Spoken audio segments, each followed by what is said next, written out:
Химия боюнча суроо. Бул суроонун татаалдыгын биз мектептик олимпиадалардын деңгээли же болбосо ашып барса зоналык райондук деңгээлге чейин деп элестетсек болот. Андан үстүнкүгө жетпейт татаалдыгы ошол деңгээлде. Жырыты предметтик тестинен бир аз татаалыраак. Жыртык предметтик тестинде мындай узун көбүрөөк убакыт алуучу суроону бербейт. Суроону окуйчу болсок, 30% аралашмасы бар 35,7 грамм аки ташынан пайда болгон карбидтен алынган ацетиленден канча грамм этанол алууга болот дейт. Эгерде реакциядан чыккан заттын массалык үлүшү 80% болсо, теориялык эсептөөгө салыштырганда. Мен бул суроону иштеп берейин. Видеону паузага коюп өз алдынча иштеп көргүлө дагы, анан менин жообум менен салыштыргыла. Алгач бизде бул жерде абдан маанилүү реакция бар. Бул болсо биринчи, экинчи жана үчүнчү реакциялар. Булар абдан маанилүү. Жылдызчам окшобой калды. Эмне үчүн? Анткени бул реакцияда ацетиленди алууда. Үчөөнүн жыйынтыгында ацетилен алынууда. Эмнеден? Аки таштан.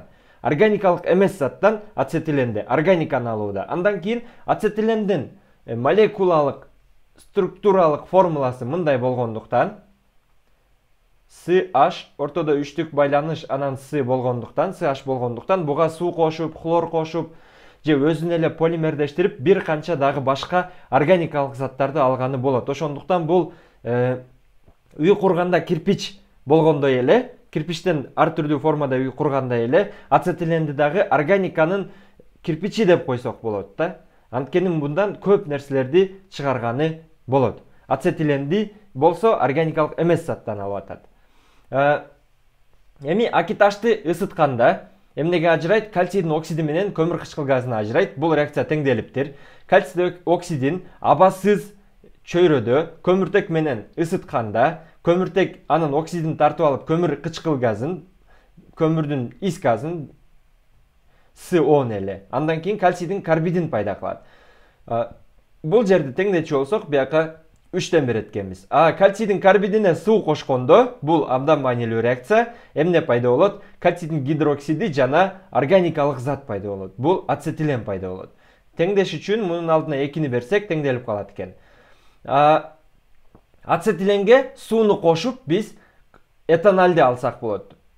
Анын дагы реакциясы бар. Бул кандай реакция? Бул жерде көрсөтүлгөн таутомеризация орун алат бул жерде. Эмне болот? Ацетиленге суу кошкондо бир жагына H кошулуп, экинчи жагына OH кошулуп туруп, мындай бир структура пайда болот. Бирок бул структура энол, бир жагы алкен, бир жагында OH бар. Бирок OH кош байланыштын жанында турган учурда бул туруксуз болот дагы эмнеге айланып кетет? Мындай структурага айланып кетет. CH3 С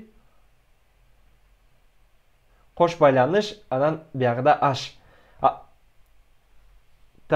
Эмне алдегидке айланып кетет. Бул таутомеризация. Мисалы таутомеризациянын башка бир түрлөрү мына энол формасы бир заттын ал кето формага айланып кетет. Бул кош байланыш бияка өтүп туруп, H кош байланыш үстүнө өтүп туруп, H астына жылып кетет дагы кето формасы. Мисалы лактам дейт. Экинчиде лактамда дагы лактам формасы бар, же болбосо кош байланыш бияка N-ге урса үстүгө H түшүп калат да, лактин формасы. Амид формасы бар. Эгер бул кош байланыш азот менен көмүртектин ортосунда болсо, бир суутек кычкылтекке өтүп кетет дагы, бул имид структурасына өтүп калат. Амин форма бар, анан имин форма бар. Бул кош байланыш бияка өткөндө NH болуп калды.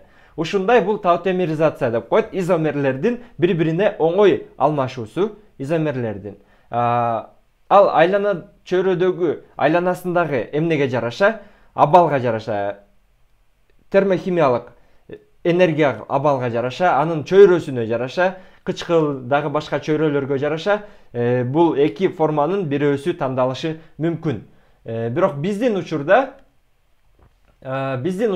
эмне бул пайда болгон алдегиттик форманы тандайт. Көбүнчө бул райондук деңгээл жеңил эле болот дагы, алдегит пайда болот деп эле дароо иштеп кетишет көбүнчө. Эми бул реакция дагы теңделиптир, демек бизде теңделген реакция бар. Эми баштапкысы 30% аралашмасы бар 35,7 грамм дейт. Анда 35,7 грамм бул 100% да. Мунун 30% аралашма болсо 70% таза зат экен. Демек силер математикаңар жакшыраак болгон болсо, анда минтип дагы таап койсоңор болот. 35,7-ни көбөйтөсүңөр 0,7-ге 70%. Кааласаңар пропорция кылып иштегиле. 35,7 грамм бул 100%, 70% бул x бул 70% деп туруп x'ти таап келсеңер, аягында 24,99 грамм эмне бар экен бизде? Кальцийдин карбонаты бар экен. Мунун молю канча десеңер, мен моль менен иштегенди жакшы көрөм. Бул маселеде моль менен бат чыгат, пропорция менен эмес.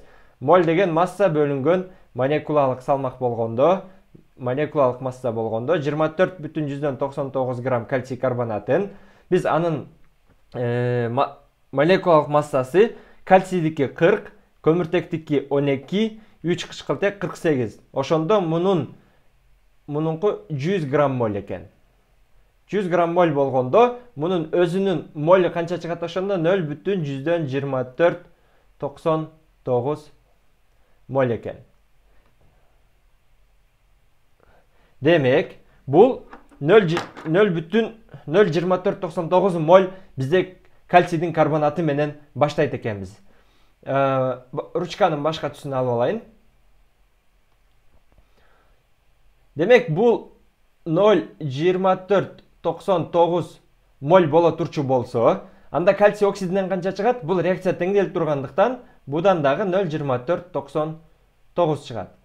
Кальций оксиди кийин колдонууда 0,2499 кальций оксидин колдонсок молюн. Анда кальцийдин карбиди дагы ошондой эле чыгат. Анткени бул жерде экөөнүн эмнеси 1 болуп атат. Коэффициенти реакция теңделгенде 1/1 болууда. Мен бул мольдорду стехиометрия, бул жөнөкөй стехиометрия. Биздин билимот курсунда, билимот 9 класс химия курсубузда, жок, билимот 8 класс химия курсунун аягындабы, өзүм азыр толкунданып эмес, кантип унутуп калдым. Ооба, биз химия 9 класс курсубуздун акыркы жагында үйрөтүлөт. Андан кийин кальций карбид 0,2499 моль чыкты. Ошол эле мольду колдонобуз дагы. Ацетилен канча чыгат? Ацетилен дагы ошончо эле чыгат, 0,2499. Анткени теңдегенде экөөнүн коэффициенти бирдей болууда.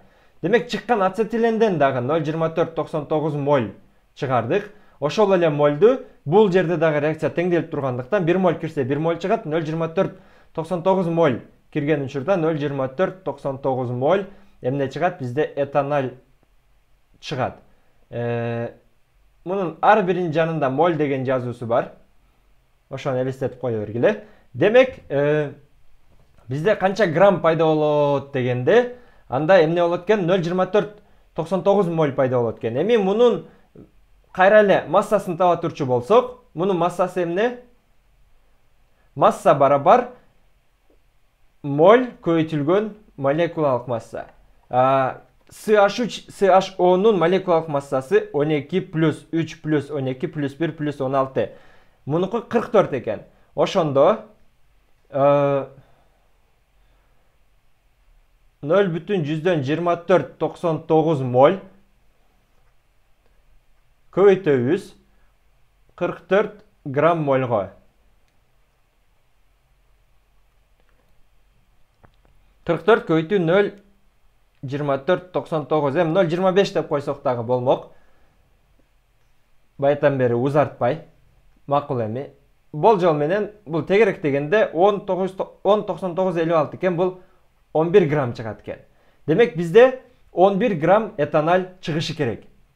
А бирок эмне деп атат? Жалпы реакциянын чыгышы 80% деп атат. Биз бул жерде ар бир 4 кадам тең идеалдуу жүргөндө башында 0,25 моль менен баштап, аягында 0,25 моль менен бүтүрсөк, идеалдуу жүргөндө 11 грамм чыкмак. А бирок билебиз, реакциядан биринен бирин алып атканда кээ бир жоготууларга учурайт, толук ала албайбыз, реакция толук жүрбөй калат, башка кошумча реакциялар жүрүп кетиши мүмкүн, идиштен төгүлүп, идиштин өзүндө калып кетиши мүмкүн. Ошентип отуруп, башынан аякка чейин кылганда 80% чыгат деп атат. Теориялык жактан чыгуучунун 80%. Эгер 100% чыкканда 11 грамм чыкмак экен, анда кайра эле 11 граммды 0,8ге көбейтип коебуз. Анткени 80%. Кааласаңар 11 грамм 100%, x грамм 80% деп туруп кайчылаш көбөйтүп иштесеңер дагы болот. 11 көбөйтүлгөн 0,8 бул болсо 8,8 грамм чыгат экен. 8,8 грамм эмне чыгат? Этанол чыгат экен бизде.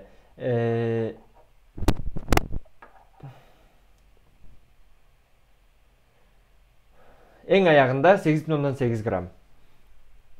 Демек бизде жооп Б жообу экен. Бул жерде туура жооп катары Б'ни белгилесек болот экен. Түшүнүксүз жерлер болсо комментарийге суроо берсеңер болот.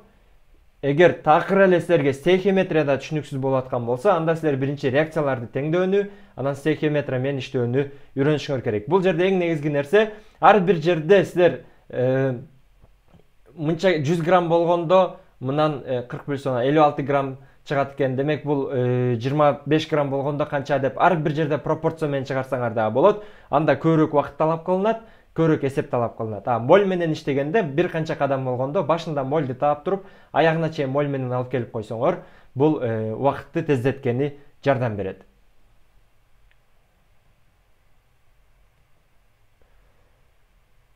Химиянын жана математиканын негиздери биздин Bilimod KG сайтыбызда бар. Телефон менен киресиңер, регистрация бекер. Анан баштапкы сабактары дагы бекер. Жакса толук сатып алсаңар болот. Химия 8, 9, 10, 11 класс бар, математика 1, 2 бар. Ошо бизди Telegramдан белгисиз маршрут деп жөн эле кошумча каналдарды, маалыматтар, кызыктуу маалымат анча-мынча бөлүшүп турабыз. Instagram, TikTok, YouTube'дан бизге катталганды унутпагыла.